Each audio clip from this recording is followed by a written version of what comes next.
على إبراهيم وعلى آل إبراهيم إنك حميد مجيد اللهم بارك على محمد وعلى آل محمد كما باركت على إبراهيم وعلى آل إبراهيم إنك حميد مجيد أعوذ بالله من الشيطان الرجيم بسم الله الرحمن الرحيم ولقد عهدنا إلى آدم من قبل فنسي ولم نجد له عزما وإذ قلنا للملائكة اسجدوا لآدم فسجدوا إلا إبليس أبى فقلنا يا آدم إن هذا عدو لك ولزوجك فلا يخرجنكما من الجنة فتشقى إن لك ألا تجوع فيها ولا تعرى وأنك لا تظمأ فيها ولا تضحى فوسوس إليه الشيطان قال يا آدم هل أدلك على شجرة الخلد وملك لا يبلى فأكلا منها فبدت لهما سوآتهما وطفقا يخصفان عليهما من ورق الجنة وعصى آدم ربه فغوى ثم اجتباه ربه فتاب عليه وهدى اور البتہ تاکید کی ہم نے آدم علیہ السلام کے ساتھ اس سے پہلے بس بھول گئے وہ اور نہیں پایا ہم نے اس کو پختہ بات میں اور جس وقت کہا ہم نے فرشتوں کو کہ سجدہ کرو آدم علیہ السلام کو بس سجدہ کیا انہوں نے مگر ابلیس نے انکار کیا بس کہا ہم نے کہ اے آدم تحقیق یہ شیطان تیرا دشمن ہے اور تیری بیوی کا بھی بس ضرور نکال دے تم کو جنت سے پھر تم یہاں واپس نہیں لوٹو گے یہ کہ نہ تحقیق تیرے لیے اس جنت کے اندر نہ بھوک ہوگی اور نہ ننگے ہوں گے اور تحقیق نہیں تجھے پیاس لگے گی اس میں اور نہ دھوپ بس ڈالا اس کی طرف شیطان نے کہنے لگا کہ اے آدم میں تجھے بتاؤں ایک ایسا درخت جو ہمیشگی والا ہے اور ایسی بادشاہی جو نہ بوسیدہ ہوگی بس کھایا ان دونوں نے اس سے بس زہر ہو گیا ان دونوں کے لیے ننگیج ان دونوں کا بس لگے وہ جوڑنے لگے اپنے اوپر ورق جنت کے پتے درخت جنت کے اور نافرمانی کی قصور کیا آدم علیہ السلام نے اپنے رب کا بس وہ پھر گئے پھر چن لیا اللہ پاک نے اس کے رب نے اس کو رجوع کیا اس کے اوپر اور رہنمائی فرمائی اس کی اللہ تبارک و تعالی نے فرمایا کہ ہم نے آدم علیہ السلام کے ساتھ ایک تاکیدی حکم جاری کیا اس کے ساتھ عہد کیا تھا لیکن آدم علیہ السلام کو ہم نے بات میں پختہ نہ پایا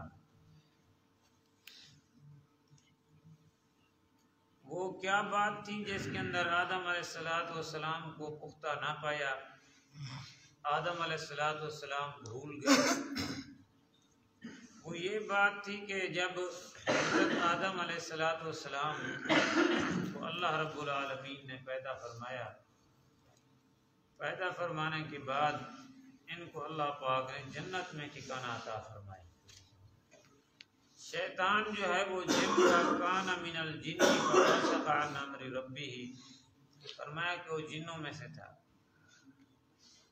اصل بات یہ ہے کہ اللہ پاک نے جتنا مخلوقیں پیدا کی ہیں ان میں سے 3 مخلوقیں ایسے ہیں جو ذوی العقول ہیں، عقل مند مخلوقیں ہیں۔ ایک انسان ہے، فرشتے ہیں اور جنات ہیں، یہ 3 عقل مند مخلوقیں ہیں۔ فرشتے جو ہیں ان کے اندر تو شہوت ہے نہیں، نہ انہوں نے کھانا ہے، نہ پینا ہے، نہ جنسی خواہشات ہیں، کوئی چیز بھی نہیں ہے، وہ 24 گھنٹے اللہ کی عبادت میں لگے ہوئے ہیں۔ اور باقی جو جنات اور انسان ہیں ان کے اندر اللہ تعالیٰ نے دونوں چیزیں رکھی ہیں۔ شیطان نے بھی اتنا عبادت کی اللہ پاک کی کہ اللہ پاک نے اس کو جنت میں ٹھکانہ دے دیا۔ تھا تو جن لیکن یہی جنت میں رہتا تھا۔ اللہ تبارک و تعالی نے حضرت آدم علیہ السلام کے لیے سارے فرشتوں کو حکم دیا اور اس شیطان کو بھی حکم دیا کہ آدم علیہ السلام کو سجدہ کرو۔ سارے فرشتوں نے، قرآن پاک میں دوسری جگہ پر اللہ پاک نے اس کی تفصیل بیان فرمائی ہے، فسجد الملائکۃ کلھم، سارے فرشتوں نے اکٹھے سجدہ کیا۔ جیسے ہم جماعت کے ساتھ نماز پڑھتے ہیں نا، سارے اکٹھے رکوع میں جاتے ہیں، سارے اکٹھے اٹھتے ہیں، ایسے ہی اللہ پاک فرماتے ہیں کلھم اجمعون، سارے فرشتوں نے ایسے اکٹھے ہی سجدہ کیا، آگے پیچھے نہیں ہوگا، اللہ کے حکم کی تعمیل کی۔ لیکن شیطان نے انکار کر دیا، کہنے لگا میں تو سجدہ نہیں کرتا ہوں۔ اللہ پاک نے دوسری جگہ پر اس کا ذکر کیا ہے، قال انا خیر منہ خلقتنی من نار وخلقتہ من طین، کہنے لگا کہ میں کیسے سجدہ کروں آدم کو، میں تو آدم سے بہتر ہوں۔ آدم علیہ السلام کو تو نے مٹی سے پیدا کیا ہے اور مجھے تو نے آگ سے پیدا کیا ہے، اور آگ ہمیشہ اوپر جاتی ہے، بلند ہوتی ہے، تو لہٰذا میں آدم سے بہتر ہوں، میری شان اس سے زیادہ ہے، میں کیسے اس کو سجدہ کروں؟ اگر یہی بات دیکھی جائے کہ 1 منٹ کے لیے اگر بات مان لی جائے کہ شیطان آگ جو ہے وہ مٹی سے بہتر ہے، تو پھر تو یہ فرشتوں کو زیادہ حق بنتا تھا، وہ کہتے کہ ہم جو ہے نوری مخلوق ہیں، اے اللہ آدم تو مٹی سے پیدا کیا گیا، لہٰذا ہم نوری مخلوق کیسے آدم کو سجدہ کریں، ہم نہیں کرتے۔ یہ تو بات فرشتوں کو زیادہ اچھی لگتی، لیکن فرشتوں نے انکار نہیں کیا، فرشتوں نے سجدہ کر لیا، انکار کیا شیطان نے۔ یہاں درمیان میں بات آ گئی کہ جس نے یہ کہا کہ انسان سے میری شان زیادہ ہے، انسان کی شان کم ہے، میری شان زیادہ ہے، اللہ نے اس کو لعنتی اور مردود شیطان بنا دیا۔ جس نے یہ سمجھا کہ انسان سے دوسروں کی شان زیادہ ہے، اللہ پاک نے کیا فرمایا، ہم نے سب سے زیادہ عزت آدم کی اولاد کو دی ہے، یعنی انسان کو دی ہے۔ وَلَقَدْ كَرَّمْنَا بَنِي آدم۔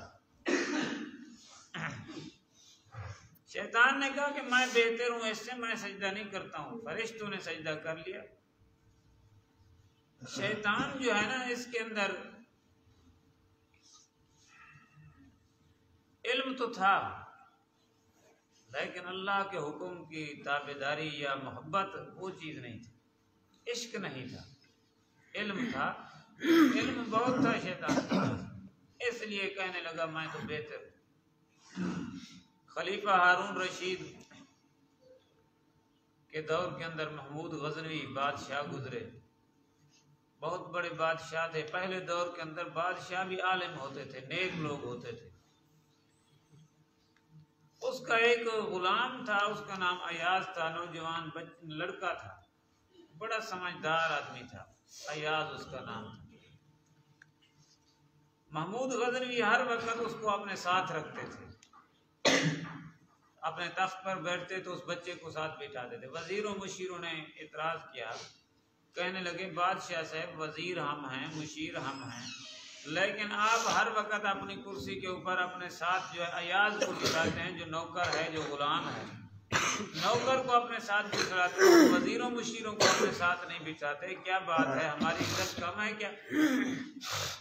تو زیادہ عزت والے ایاز سے، حالانکہ بادشاہ جو اس بچے کو بٹھاتا تھا بس وہ کوئی تنقیدی نگاہ سے نہیں، ویسے ہی ایک دن بادشاہ نے پھر کہا کہ آج تمہارا امتحان کرتے ہیں۔ بادشاہ نے ہیرا لیا، ہیرے سارے وزیروں مشیروں کو ایک ایک ہیرا پکڑا دیا، فرمایا شہباز اس ہیرے کو پتھر کے اوپر مار کے توڑ دو۔ سارے وزیر مشیر ہیرا پکڑ کے کھڑے ہوئے ہیں کہ اتنا قیمتی چیز اس کو کیسے توڑیں۔ آخر میں ہیرا دیا وہ ایاز کو، اور غلام کو، نوجوان لڑکے کو جب دیا، کہا کہ بیٹا ایاز اس کو توڑ دو۔ اس نے بس پڑھی بسم اللہ، مارا پتھر کے اوپر، ہیرے کو توڑ دیا، ٹکڑے کر دیے۔ بادشاہ نے کہا ایاز کیا بات ہے، اتنا قیمتی چیز سارے وزیر مشیر ہیرا لے کر کھڑے ہوئے ہیں، کسی نے نہیں توڑا، تو نے کوئی چیز بھی نہیں سوچی نہ سمجھی، ایسے ہی توڑ دیا۔ اس ایاز نے کہا بادشاہ صاحب میرے سامنے دو چیزیں تھیں، میرے سامنے دو چیزیں تھیں، ایک تھا آپ کا حکم، ایک تھا ہیرا۔ ایک طرف آپ کا حکم تھا کہ توڑو، ایک طرف سے تھا ہیرا، لیکن میرے دل میں اس ہیرے سے بھی زیادہ قیمتی چیز آپ کا حکم ہے، اس ہیرے سے بھی زیادہ قیمتی چیز آپ کا حکم ہے، اس لیے میں نے ہیرے کی قدر نہیں کی، آپ کے حکم کی قدر کی ہے، آپ کا حکم میرے لیے اس سے بھی زیادہ قیمتی ہے۔ تو شیطان کو اگر یہی بات سمجھ آ جاتی، یہی غلام والی بات سمجھ آ جاتی، اس لڑکے کی بات سمجھ آ جاتی، تو اس وقت شیطان بھی یہ انکار نہ کرتا کہ میں تو بہتر ہوں اس سے۔ اس نے یہ دیکھا کہ سجدہ آدم کو کرنا ہے، لیکن بیوقوف نے یہ نہیں دیکھا کہ حکم کس کا ہے۔ ہاں جی، حکم بہت بڑا قیمتی ہے، اللہ کی طرف سے حکم آ رہا ہے کہ سجدہ کرو آدم کو۔ بہرحال شیطان نے انکار کر دیا۔ اللہ رب العالمین نے پھر آدم علیہ السلام کو حکم دیا خیال کرنا یہ شیطان تمہارا دشمن ہے، تیرا بھی تیری بیوی کا بھی، یہ نہ ہو کہ تم سے کوئی ایسا کام کروا دے کہ تمہیں جنت سے نکلنا پڑے، جنت سے نہ نکلوا دے، تمہیں خیال کرنا۔ جنت کے اندر تمہیں بھوک بھی نہیں ہے، پیاس بھی نہیں ہے، اور نہ ننگے ہوگے، نہ دھوپ لگے گی۔ یہاں پر تو عیش ہر قسم کی، جوانی ہوگی، بڑھاپا نہیں آئے گا، پیشاب پخانہ نہیں ہوگا، گندگی نہیں ہوگی، نفرت نہیں ہوگی، کوئی چیز بھی نہیں ہے، نہ بیماری نہ کوئی چیز۔ لہذا خیال کرنا، اس شیطان کے پیچھے نہ لگنا۔ شیطان نے بھی تو قسمیں اٹھائی تھی کہ اللہ میں سب کو گمراہ کروں گا۔ اب شیطان نے وسوسے ڈالنے شروع کر دیے حضرت آدم علیہ السلام کے دل میں۔ شیطان کو اللہ نے جنت سے باہر نکال دیا کہ دفع ہو جا، نکل جا، تو مردود ہے، لعنتی ہے، میری جنت میں رہنے کے قابل نہیں ہے۔ شیطان نکل گیا۔ اب سوال یہ ذہن میں آتا ہے، پیدا ہوتا ہے کہ جب شیطان جنت میں نہیں تھا تو اس نے آدم علیہ السلام کے دل میں وسوسہ کیسے ڈالا؟ آدم علیہ السلام تو جنت میں تھے، شیطان کو اللہ نے نکال دیا، اب اس نے آدم علیہ السلام کے دل میں وسوسہ کیسے ڈالا؟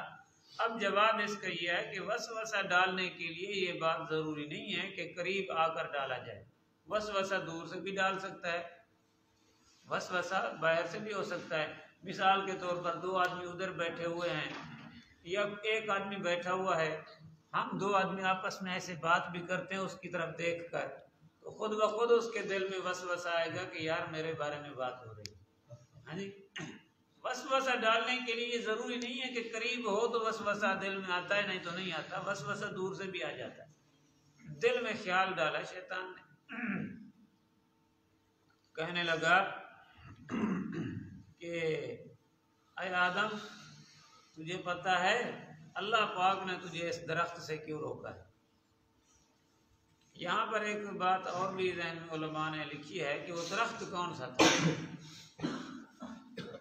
آیا وہ کوئی بڑا درخت تھا یا کیا تھی؟ بعض علماء نے لکھا وہ گندم کا درخت تھا، پودا تھا، بعض نے کہا کوئی اور درخت تھا، کچھ نے کہا درخت تھا، کچھ نے کہا گندم تھی۔ جنہوں نے کہا گندم تھی ان کو دوسروں نے کہا کہ بھئی تم نے کہا گندم تھی، لیکن اللہ نے تو یہاں فرمایا لا تقربا هذه الشجرہ، درخت کے قریب نہیں جانا۔ گندم کا درخت تو نہیں ہوتا، وہ تو پودا ہوتا ہے۔ انہوں نے کہا کہ درخت اللہ پاک نے بیل، کدو کی بیل کو بھی درخت کہا ہے۔ جب حضرت یونس علیہ السلام کو مچھلی کے پیٹ سے باہر نکالا تو وہاں پر اللہ پاک نے فرمایا کہ ہم نے بیل اگا دی کدو کی، وہاں پر اس کو بھی شجرہ کے لفظ سے اللہ نے تعبیر کیا۔ شجر جو ہے صرف درخت کو نہیں کہتے، پودے کو بھی شجر کہتے ہیں۔ اور یہ جمہور مفسرین نے یہی کہا ہے کہ وہ گندم کا دانہ تھا، گندم تھی۔ بہرحال ہو سکتا ہے کہ یہاں کی گندم ہماری چھوٹی ہو، وہاں جنت کی گندم شاید کوئی بڑی ہو، یہ بھی ہو سکتا ہے۔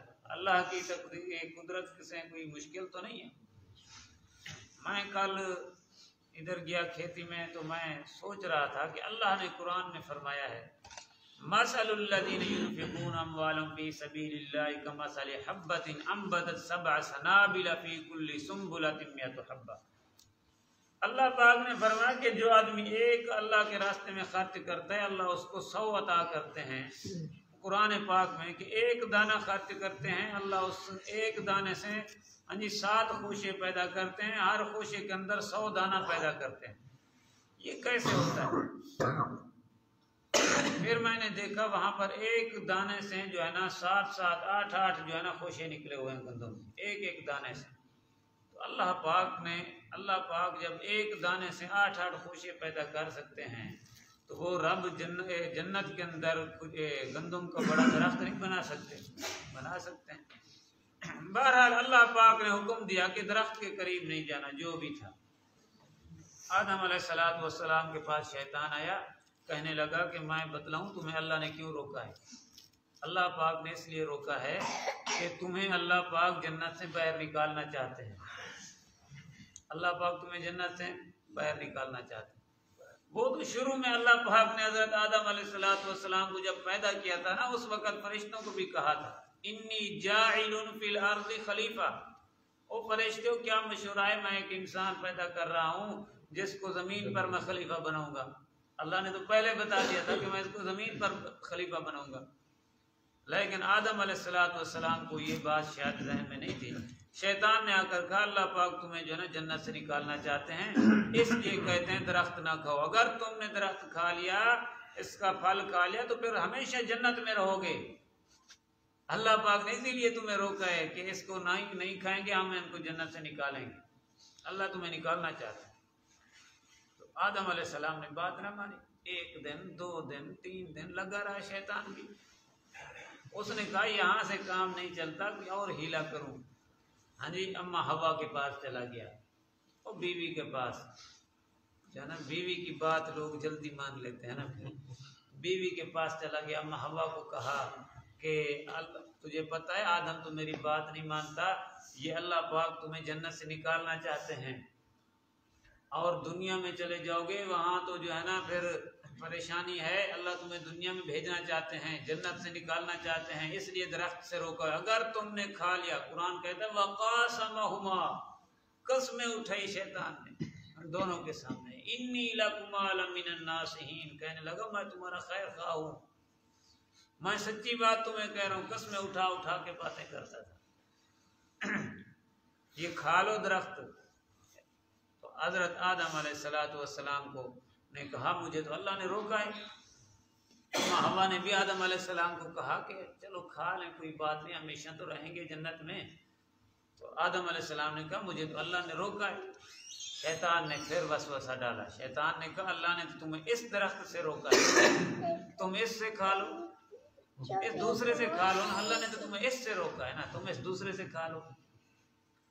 آدم علیہ السلام نے، اس کی بیوی نے جیسے ہی وہ پھل کھایا، بس وہ جنتی جو لباس پہنا ہوا تھا، جنت کے جوڑے، اللہ نے سارے اتار دیے۔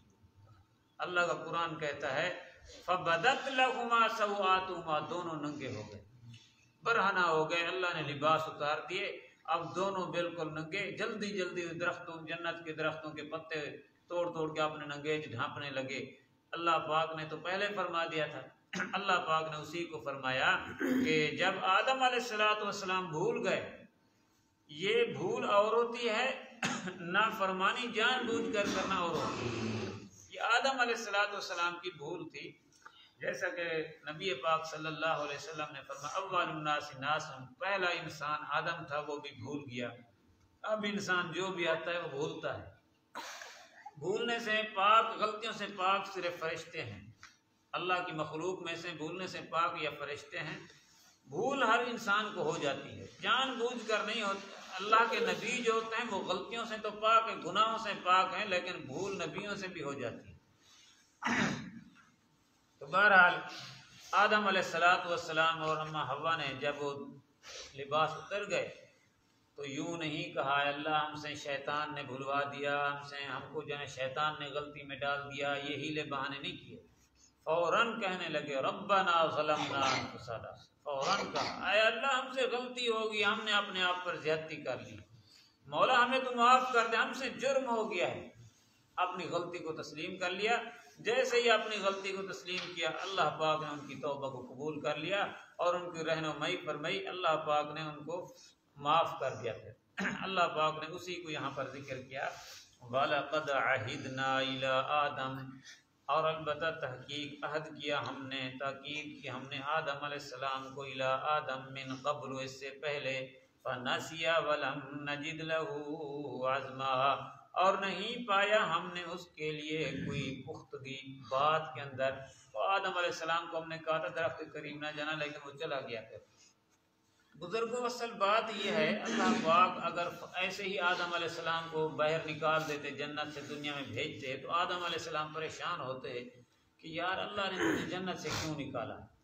تو اللہ پاک نے تو پہلے سے یہ طے کیا ہوا تھا کہ اس کو زمین پر بھیجنا ہے، تو اس لیے اللہ پاک نے یہ درمیان میں اس کے لیے یہ امتحان آزمائش تھوڑی سی رکھ دی، تاکہ آدم جو جائے دنیا میں تو وہ یہ نہ کہے کہ مجھے اللہ نے کیوں بھیجا ہے، اس کو آپ خود تھوڑی سی دکھ ہو کہ مجھ سے غلطی ہوئی ہے، مجھ سے بھول ہوئی ہے۔ فرمایا فَنَسِيَ وَلَمْ نَجِدْ لَهُ عَزْمًا وَإِذْ قُلْنَا لِلْمَلَائِكَةِ اسْجُدُوا لِآدَمَ، جس وقت ہم نے کہا فرشتوں کو کہ سجدہ کرو آدم علیہ السلام کو، فَسَجَدُوا إِلَّا إِبْلِيسَ، فسجدہ کیا سارے فرشتوں نے مگر ابلیس نے انکار کیا۔ یہاں پر ایک مسئلہ ذہن میں رکھیں، آج کل اگر کوئی آدمی کہے کہ بزرگوں کو، مولویوں کو، پیروں کو سجدے کرنا جائز ہے، فرشتوں نے آدم کو سجدہ کیا تھا، وہ ان کی شریعت اور تھی، ہماری شریعت اور ہے۔ ان کی شریعت میں سجدہ تعظیمی جائز تھا، لیکن ہماری شریعت میں اللہ کے علاوہ کسی قسم کا سجدہ کسی کو جائز نہیں ہے، کسی کو۔ اگر ہم کہیں کہ ہم بھی کرتے ہیں، آدم علیہ السلام کو فرشتوں نے کیا تھا، آدم علیہ السلام کے دور کے اندر تو یہ بھی تھا کہ آدم علیہ السلام کے دو بچے اکٹھے پیدا ہوتے تھے، ایک بیٹی ایک بیٹا اکٹھے پیدا ہوتے تھے، ایک بیٹی ایک بیٹا، ایک بیٹی ایک بیٹا اکٹھے۔ پھر وہ نکاح کیسے ہوتا تھا؟ پہلے حمل والی بیٹی دوسرے حمل والے بیٹے کے ساتھ، اور دوسرے حمل والا بیٹا پہلے حمل والی بیٹی کے ساتھ، ان کا آپس میں نکاح کرتے تھے، یعنی بہن کا بھائی کے ساتھ نکاح ان کی شریعت میں جائز تھا، آدم علیہ السلام کی شریعت کے اندر، کیونکہ ان کی مجبوری تھی، اس وقت امت کو بڑھانا تھا، انسانیت کو، اور کوئی طریقہ کار نہیں تھا، اس لیے ان کی شریعت میں بہن اور بھائی کا نکاح جائز تھا، لیکن ہماری شریعت میں بہن اور بھائی آپس میں نکاح نہیں کر سکتے، نکاح جائز نہیں ہے۔ اب کوئی کہے کہ نہیں جی فرشتوں نے سجدہ کیا تھا، ہم بھی بزرگوں کو سجدہ کرتے ہیں، نہیں، ان کی شریعت میں تو بہن بھائی کا نکاح بھی جائز تھا، پھر تم یہ بھی کرو۔ ان کی شریعت اور تھی، ہماری شریعت اور ہے۔ ہماری شریعت کے اندر سجدہ صرف اللہ کو ہے، اللہ کے علاوہ کسی کو سجدہ نہیں، بس۔ فَقُلْنَا يَا آدَمَ، بس ہم نے کہا اے آدم، إِنَّ هَذَا عَدُوٌّ لَكَ وَلِزَوْجِكَ، تحقیق یہ شیطان تیرا دشمن ہے اور تیری بیوی کا، فَلَا يُخْرِجَنَّكُمَا مِنَ الْجَنَّةِ فَتَشْقَىٰ، پس ضرور نہ نکال دے تم دونوں کو جنت سے، پس تم جو ہے نا پھر نکل جاؤ گے دونوں جنت سے۔ ان لک اللہ تجوع فیہا ولا تعری، پھر افسوس کرو گے، تحقیق تیرے لیے نہیں بھوک ہوگی اس کے اندر اور نہ پیاس، نہ ننگے ہوو گے۔ یہاں پر ایک بات ذہن میں رکھیں کہ جنت میں بھوک نہیں لگے گی، اللہ پاک فرما رہے ہیں نا جنت میں تجھے بھوک نہیں لگے گی۔ کیا جنت میں بھوک نہیں ہوگی، پیاس نہیں ہوگی؟ نہیں، جنت میں بھوک بھی لگے گی، پیاس بھی لگے گی۔ مطلب یہ ہے کہ ایسی بھوک پیاس نہیں ہوگی کہ جس کا پھر مداوع نہ ہو، کہ بھوک پیاس بجھانے کے لیے کوئی چیز نہ ہو تمہارے پاس، ایسی بھوک نہیں ہوگی جنت میں۔ اگر بھوک لگے گی اللہ جنت کی نعمتیں عطا فرمائیں گے، بھوک ختم۔ مطلب یہ نہیں ہے کہ جنت میں بھوک نہیں ہوگی۔ جب دنیا میں آئیں گے تو یہاں تو کبھی ٹائم پر ملتا ہے، کبھی نہیں ملتا، کبھی ہاں جی خرچہ ہے، کبھی نہیں ہے، یہاں تو بھوک بھی لگتی ہے، مداوع کبھی نہیں بھی ہوتا۔ فرمایا وَأَنَّكَ لَا تَظْمَأُ فِيهَا وَلَا تَضْحَىٰ، اور نہیں پیاس لگے گی تمہیں اس کے اندر اور نہ دھوپ۔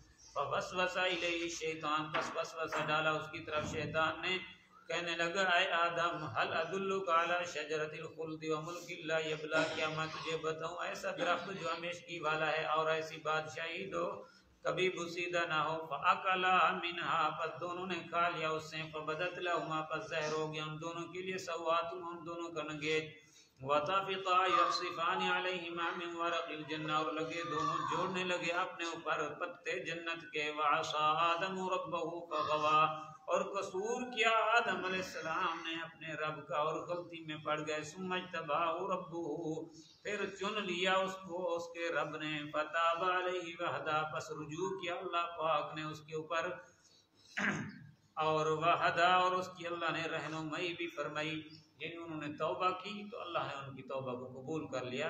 انسان جب اپنی غلطی کو مان لے، توبہ کر لے، جتنا بھی بڑا قصور ہو اللہ پاک معاف فرما دیتے ہیں۔ اللہ عمل کی